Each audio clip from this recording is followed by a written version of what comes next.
Hello friends, स्वागत है आपके अपने YouTube channel online GK GS classes के एक और वीडियो में।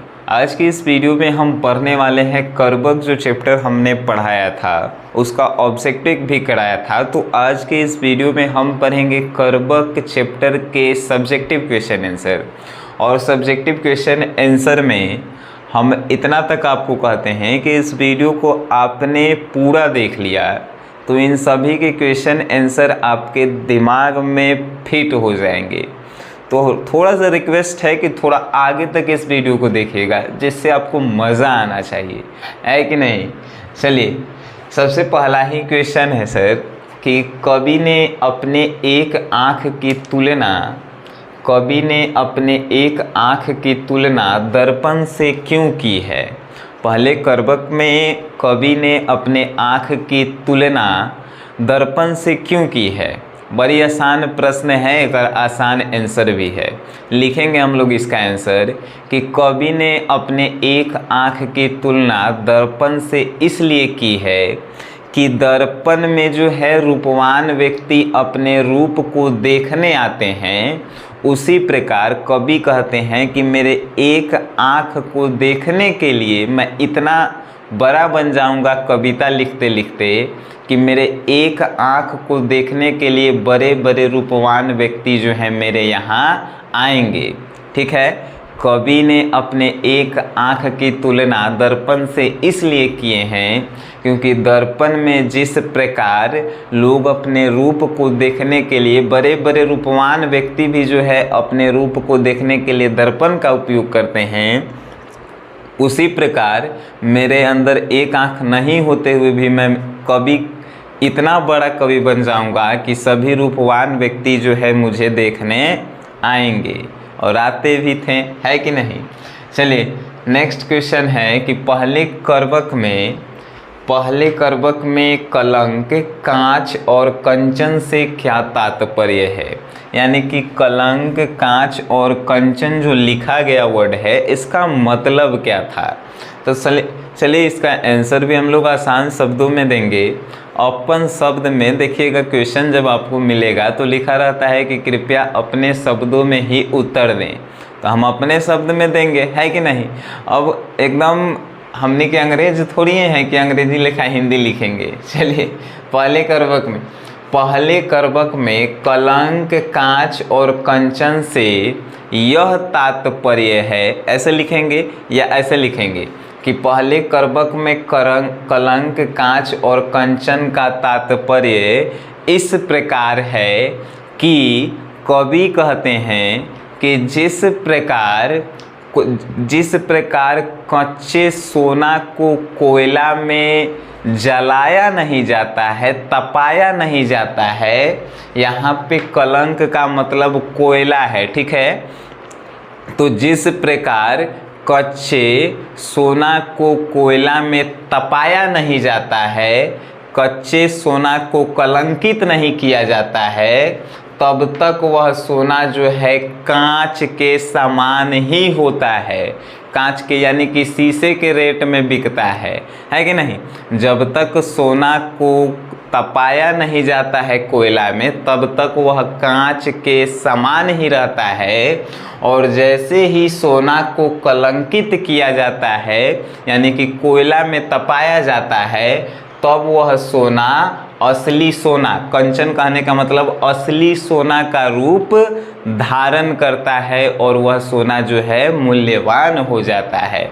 आपको याद हुआ सर, कितना आसान था। देखिए, पहले कर्बक में कलंक, कांच और कंचन से यह तात्पर्य है कि कवि कहते हैं कि जब तक कच्चे सोना को कोयला में कलंक कहने का मतलब कि कोयला, जब तक कच्चे सोना को कलंकित नहीं किया जाता है, यानी कि कोयला में तपाया नहीं जाता है, तब तक वह सोना कांच के समान ही होता है। और जब उसको तपा दिया जाता है तो वही सोना जो है असली सोना यानी कंचन का रूप धारण कर लेता है। कितना आसान था, यही रट रहे हैं आप लोग कहिए से, है कि नहीं। रटे वाला विद्या नहीं। चलिए आइए नेक्स्ट क्वेश्चन कि पहले कर्बक में व्यंजित जायसी के आत्मविश्वास का परिचय अपने शब्दों में दें। ये जो पहला कर्बक जो था, आपको पहला कर्बक कहने का मतलब कि कर्बक दो गो था, है कि नहीं। पार्ट 1 पार्ट 2 वीडियो बनाए थे हम। चलिए, पहले कर्बक में व्यंजित जायसी के आत्मविश्वास का परिचय अपन शब्द में दें, यानी कि अपने शब्दों में उसको बताएं। तो हम यहाँ पे लिखेंगे कि पहले कर्बक में व्यंजित जायसी के आत्मविश्वास का परिचय यह है कि मलिक मोहम्मद जायसी जी को अपने ऊपर इतना आत्मविश्वास था कि उनके एक नैन नहीं होते हुए भी वह अपने कवि से जो हैं, अपने यानी कि कविता से पूरे जग में फेमस हुए थे। ठीक है, तो वह आत्मविश्वास उनके अंदर था और वह दर्पण के समान उन्होंने अपने आप को जो है परिभाषित भी किया, क्योंकि दर्पण में जिस प्रकार लोग, रूपवान लोग जो है देखने जाते हैं फेस को, उसी प्रकार जो है कवि मलिक मोहम्मद जायसी जी को देखने आते थे लोग, है कि नहीं। कि एक आँख नहीं है फिर भी इतना बड़ा कवि कैसे बन गया। तो वो आत्मविश्वास उनके अंदर था। इसीलिए आपके अंदर भी आत्मविश्वास होना चाहिए कि आप अपने अंदर आत्मविश्वास रखिए कि हम लोग भी जो हैं 2023 में टॉपर लिस्ट में शामिल होंगे, और आत्मविश्वास के साथ साथ उतना आपको मेहनत भी करना होगा, है कि नहीं। चलिए, पहले कर्बक में व्यंजित जायसी के आत्मविश्वास का परिचय अपने शब्दों में दें। आप दे दिए कि पहले कर्बक में व्यंजित जायसी के आत्मविश्वास का परिचय इस प्रकार है कि मलिक मोहम्मद जायसी जी को इतना आत्मविश्वास अपने ऊपर था कि उन्होंने अपने कवि से पूरे जग को अपनी ओर आकर्षित किया। कितना आसान था यार। अगर आपको नहीं याद हो रहा है तो 1 से 2 बार वीडियो आप देखेंगे, आपको याद होगा, इस बात की गारंटी है। और आपको नोट्स प्रोवाइड किया जाता है जो ग्रुप से जुड़े हुए हैं, व्हाट्सएप पेड ग्रुप से। हिंदी का पूरा कोर्स 51 रुपया में सनी सर प्रोवाइड किया करते हैं। चलिए, नेक्स्ट है, कवि ने किस रूप में स्वयं को याद रखे जाने की इच्छा व्यक्त की है। कवि ने किस रूप में स्वयं को याद रखे जाने की इच्छा व्यक्त की है। मलिक मोहम्मद जायसी जी ने अपने आप को इस जग में कौन सा रूप में याद करने की इच्छा व्यक्त की है। तो चलिए इसको तनी समझते हैं। तो लिखेंगे कि कवि ने अपने आप को एक अच्छे कवि के रूप में इस जग में याद करने की इच्छा व्यक्त की है कि जिस प्रकार राजा नहीं रहे लेकिन उनकी कहानियाँ इस जग में सुनी जाती है, उसी प्रकार हम नहीं रहें लेकिन मेरे कविताएं और कहानियाँ जो है इस जग में सुना जाए। फूल मुरझा जाता है लेकिन उसका जो है सुगंध वही रहता है। उसी प्रकार कवि कहते हैं कि मैं रहूं या ना रहूं, मेरा जो है कविता कहानियाँ इस जग में रहना चाहिए। ठीक है, तो इसका आंसर बड़ी छोटा होगा। कैसे छोटा होगा?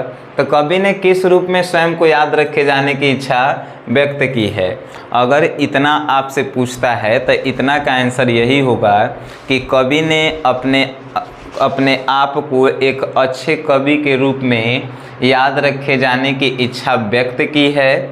ठीक है, उसके बाद उनकी इस इच्छा का मर्म बताएं। इसी में था, इसी क्वेश्चन में, कि उनके इस इच्छा का मर्म बताएं। उनके इस इच्छा का मर्म बताएं। ठीक है, मर्म बताएं। तो इसका आंसर क्या होगा? तो इसका आंसर यह होगा कि कवि चाहते थे कि जिस प्रकार जो है फूल का मुरझा जाने के बाद भी उसका सुगंध इस जग में रहता है, उसी प्रकार मेरे जाने के बाद भी मेरी कविताएं जो है इस जग में रहे। ठीक है, चलिए अब नेक्स्ट क्वेश्चन का आंसर हम लोग देखेंगे। 5वां क्वेश्चन है कि भाव स्पष्ट करे। जौ लही अम्ब ही डाभ न होई, तौ लही सुगंध बसाई न सोई। यानी कि इसका आपको अर्थ लिखना है। सर हम आपको बताए थे कैसे लिखना है। पहले देखिए इस लाइन का जो है भाव स्पष्ट करना है, तो हम लिखेंगे कैसे। प्रस्तुत पंक्ति जो है मलिक मोहम्मद जायसी के द्वारा रचित महाकाव्य पद्मावत का अंश है। इसमें बताया गया है कि जिस प्रकार किसी आम में लई यानी कि काला काला उसमें धब्बा नहीं होता है आम में, आम के सीजन चल रहा है, आम आप लोग नहीं देखे हैं, काला काला धब्बा उसमें होता है, देखिएगा। तो जिस प्रकार आम में लई यानी कि काला काला धब्बा नहीं लगता है, तब तक वह आम मीठा और रसदार नहीं होता है। उसी प्रकार जब तक कोई मनुष्य में कोई दोष या दाग नहीं होता है, तब तक वह मनुष्य विद्वान या गुणवान नहीं बनता है। इसका यही अर्थ था। कितना आसान था कि जिस प्रस्तुत पंक्ति जो है मलिक मोहम्मद जायसी के द्वारा रचित महाकाव्य पद्मावत से लिया गया है। इस वाक्य में मलिक मोहम्मद जायसी जी कहते हैं कि जिस प्रकार आम में जब तक लई यानी कि काला धब्बा नहीं लगता है, तब तक वह आम मीठा रसदार या सुगंधित नहीं होता है, उसी प्रकार जब किसी मनुष्य में कोई दाग या दोष नहीं होता है, तब तक वह मनुष्य विद्वान या गुणवान नहीं बनता है। ठीक है, चलिए नेक्स्ट क्वेश्चन की ओर हम लोग चलेंगे। नेक्स्ट क्वेश्चन है 6 नंबर कि रक्त के लई का अर्थ क्या है। रक्त के लई, अच्छा लई मतलब हम लोग सुने हैं, जब देखिएगा घर में बर्थडे उर्डे होगा या शादी उदी होगा तो कहता है सबकी आटा के लेई बना के लिया और साटना है कि नहीं। और रक्त के मतलब खून होता है, तो एक कहे के मतलब क्या है कि खून से सजाए हैं। ठीक है, रक्त के लई का क्या अर्थ है। रक्त के लई का यह अर्थ है कि मलिक मोहम्मद जायसी जी कहते हैं कि हमने अपनी कविताएं प्रेम के पीर को अपने जीवन के दुखों से, अब हम कह रहे हैं कि हम खून पसीना की कमाई खा रहे हैं, खून पसीना यानी खून बेच बेच के खा रहे हैं, एगो कहने का अर्थ है। तो उसी प्रकार ये कह रहे हैं कि रक्त के लेई। ठीक है, तो रक्त के लिए कहने का मतलब है कि मलिक मोहम्मद जायसी जी कहते हैं कि हमने अपने जीवन के उस दुख दर्द को सहकर इस प्रेम के पीर को लिखा है। ठीक है, अपने जीवन के हरित रक्त के लेई लगाकर जो है इसको हमने जोड़ा है, बनाया है इस कविता को। तो इसका अर्थ आप लिख सकते हैं कि रक्त के लेई का क्या अर्थ है। रक्त के लेई कहने का मतलब है कि मलिक मोहम्मद जायसी जी अपने जीवन के कठिन समय को जो है जोड़ जोड़ कर इस कविता को लिखे हैं। बड़ी आसान है। चलिए नेक्स्ट क्वेश्चन की ओर हम लोग चलेंगे। मोहम्मद कवि यही जोरी सुनावा, यहाँ कवि ने जोरी शब्द का प्रयोग किस अर्थ में किया है। मोहम्मद कवि यही जोरी सुनावा, यहाँ पे जो है जोरी शब्द का प्रयोग जो है किस अर्थ में किया गया है। तो इसका जब पूरा अर्थ हम लोग निकालेंगे तो मोहम्मद जायसी कवि यह कहना चाहते हैं कि हमने प्रेम के पीर को लिखा है तो अपने जीवन के एक एक दुख को, कष्ट को जोड़ जोड़ कर जो है आपको हम सुना रहे हैं। तो यहाँ पे जोरी शब्द का प्रयोग किस अर्थ में किया गया है, तो लिखेंगे पहले पूरा कि मोहम्मद कवि यही जोरी सुनावा में जोरी शब्द का प्रयोग इसलिए किया गया है कि मलिक मोहम्मद जायसी जी जो थे अपने जीवन के एक एक क्षण को जोड़ जोड़ कर प्रेम के पीर कविता की जो है रचना किए हैं। चलिए नेक्स्ट क्वेश्चन की ओर हम लोग जाएंगे कि दूसरे कर्बक का भाव सौंदर्य स्पष्ट करें। दूसरे कर्बक का भाव सौंदर्य स्पष्ट करें। एक कहे का मतलब है कि दूसरा जो कर्बक है ओकर पूरा के अर्थ लिखना है। आई पूरा के अर्थ लिख के हम आपको व्हाट्सएप पेड ग्रुप में भेज दिए हैं, आप लोग लिख सकते हैं। जो नहीं जुड़े हुए हैं अभी तक उनके लिए हम बता भी देते हैं कि दूसरे कर्बक का भाव सौंदर्य स्पष्ट कैसे करेंगे। पहली बात लिखेंगे कि प्रस्तुत पंक्ति जो है मलिक मोहम्मद जायसी के द्वारा रचित महाकाव्य पद्मावत का अंश है, जिसमें मलिक मोहम्मद जायसी जी कहते हैं कि हमने इस कविता को, प्रेम के पीर कविता को जोड़ जोड़ कर बनाया है, और जो भी ये कविता सुनेंगे उसको इस प्रेम के पीर का अनुभव ज़रूर होगा। ठीक है। उन्होंने आगे कहते हैं वे कि हमने इस कविता को रक्त के लेई से सजाया है, अपने प्रेम के गाढ़े प्रेम के आंसुओं से इसे सींचा है, और जिस प्रकार, और हमने मन में यही सोचकर इस कविता को लिखा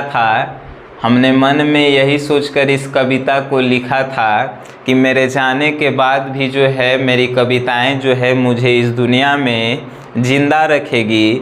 जिस प्रकार राजा रतन सेन नहीं है, रानी पद्मावती नहीं है, रानी पद्मावती सुल्तान अलाउद्दीन नहीं है, उसी प्रकार वे नहीं है लेकिन उनकी कहानियाँ इस जग में अभी भी उनको जिंदा रखी हुई है, उसी प्रकार मेरी भी कविताएं जो है मुझे इस जग में जिंदा रखेगी।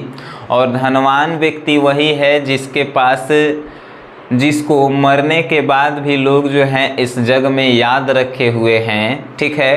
तो ऐसा ही कुछ भाव था उनका, आप लोग लिख लीजिएगा, बड़ी आसान है, हमने व्हाट्सएप पे इसको भेज भी दिया है। चलिए 9 नंबर क्वेश्चन का व्याख्या करेंगे सर। व्याख्या करना है, धनी जो पुरुष जस कीरति जासु, फूल मरे पे मरे न बासु। चलिए इसका अर्थ बड़ी आसान है। धनी मतलब कि धनवान, धनवान पुरुष मतलब कि पुरुष। ठीक है। धनवान पुरुष वही है जिसका कीर्ति मतलब कि यश, इज्जत, सम्मान। ठीक है। तो धनी पुरुष वही है जिसका कीर्ति मरने के बाद भी इस जग में जिंदा है। जिस प्रकार फूल के मुरझा जाने के बाद भी उसका सुगंध वही रहता है, उसी प्रकार धनी व्यक्ति वही है जिसको मरने के बाद भी उसका अस्तित्व जो है, उसका यश जो है इस जग में जिंदा है। ठीक है। कितना आसान था यह। अब हम चाहेंगे कि कर्बक के सभी यानी कि ऑब्जेक्टिव सब्जेक्टिव क्वेश्चन आंसर आप अपने कॉपी में एक अलग से लिखेंगे अपने मन से, मेरे नोट्स के द्वारा नहीं। मेरे नोट्स को एक बार आप पढ़ेंगे, उसके बाद अपने मन से आप लिखेंगे तो आप कभी भी नहीं भूल पाएंगे। ठीक है। और हमें यकीन है कि पढ़ने वाले छात्र ऐसा करेंगे, जिन्होंने सपना देखा है 2023 में टॉपर बनने का, वो ऐसा ज़रूर करेंगे। और ऐसा करेंगे तो जाहिर सी बात है उनको प्रॉफिट होगा। अगर आपको ये अच्छा लगा है तो बस शेयर कीजिएगा, और देखें वीडियो तो देखने के लिए धन्यवाद।